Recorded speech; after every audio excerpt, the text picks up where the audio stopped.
For task 5, we're ready to start importing some data to our database using this contacts.csv file. We're going to append them at the bottom of the table, so I've already downloaded that CSV file.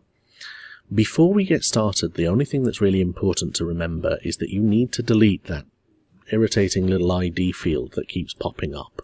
So the best way to check to see whether it's there or not is to hop between Design View and Datasheet View a few times. If you can see an ID field over here on the right or over here on the left, you need to delete it before you attempt to import this data, otherwise you're going to get error messages. So my database looks to be okay for the time being, so I'm going to go External Data, Import, Text File, choose Browse, go into my Downloads folder and choose Contacts, and hit Open. I'm then going to choose to append a copy of the records to this table and hit OK.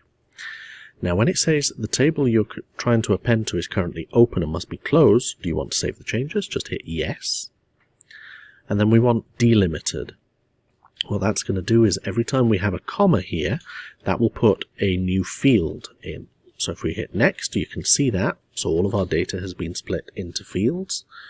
We'll choose Next again and hit Finish. Now, this is the screen that you should see if you've had no import errors.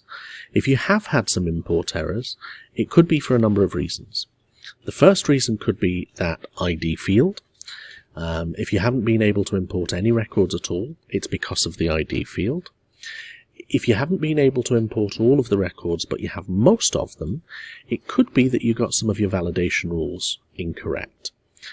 You have made a perfect table once you have 5,000 records in it. If you have any fewer than 5,000, you have some problem somewhere in those validation rules that you need to go back and have another look at. It could be that you required the date of birth, or you required the initial. It could be that you didn't get these validation rules perfectly correct when you put them in. Go back and check those if you don't have a perfect data set.